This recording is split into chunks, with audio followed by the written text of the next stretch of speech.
was not an embassy. It was a CIA center. This was a den of espionage, where they were plotting against the Iranian people. Look at this man. Isn't he magnificent? His name was Mohammad Reza Pahlavi. Title, Shah, King of Kings. Our best friend in the Middle East.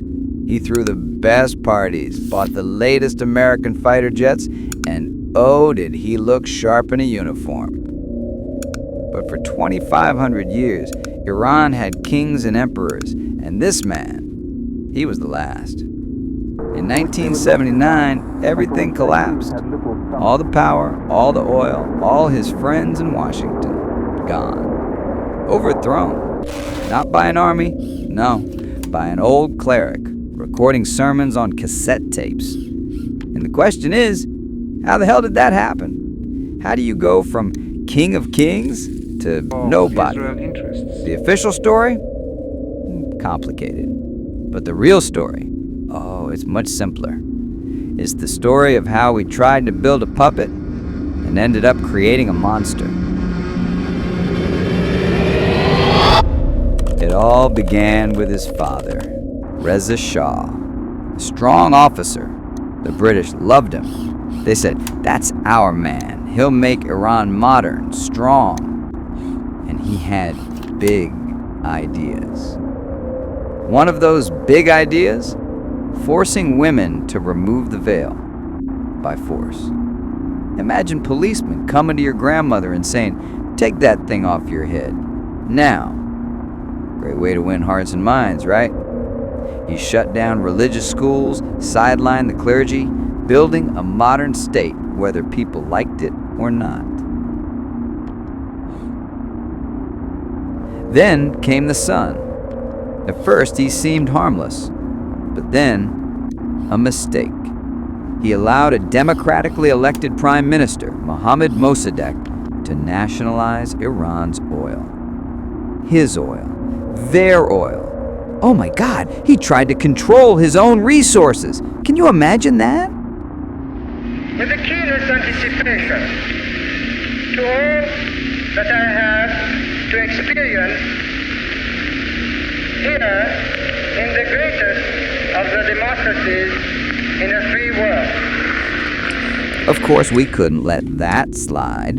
So in 1953, with a little help from the CIA and MI6, we staged a coup, gave the Shah absolute power again. And from that moment, every Iranian knew one thing. The Shah didn't work for them, he worked for us. To polish his image, he launched a massive PR campaign called the White Revolution. Land reform, women's rights, literacy programs.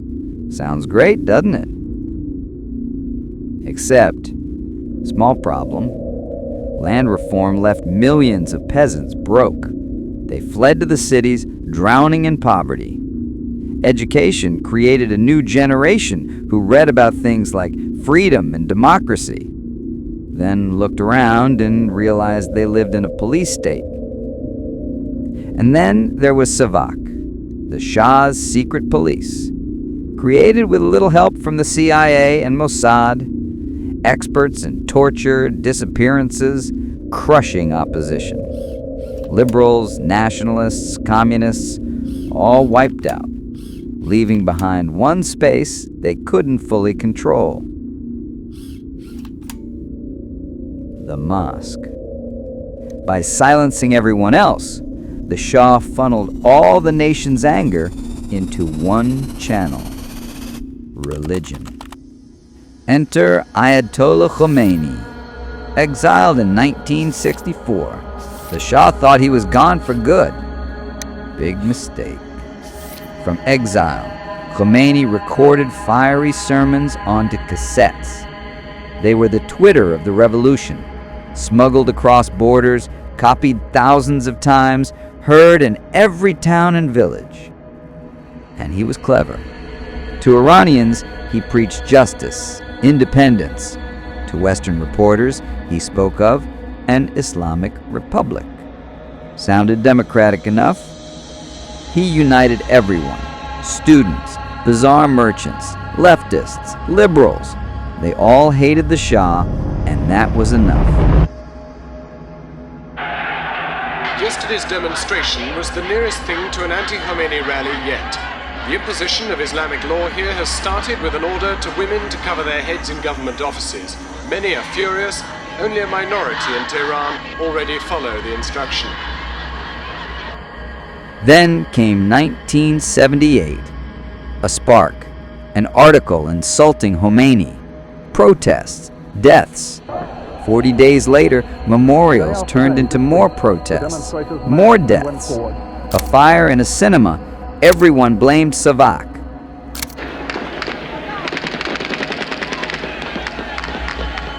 Then Black Friday. Soldiers gunned down demonstrators in Tehran. Point of no return. For the last 7 days, Tehran and other cities have seen violent clashes between troops and demonstrators demanding Khomeini's return. And the knockout blow, oil workers, the money engine of the Shah, they went on strike. They shut the tap. Game over. But in the last 3 weeks, the oil workers with their strike have shown it is they who ultimately decide whether the oil will flow. On January 16, 1979, the Shah left on vacation. He never came back.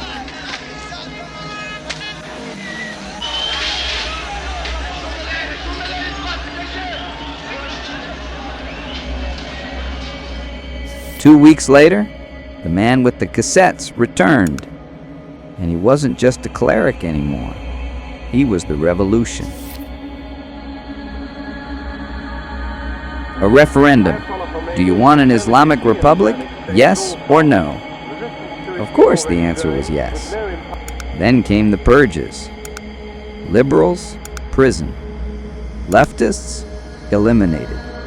It was everyone's revolution until it wasn't.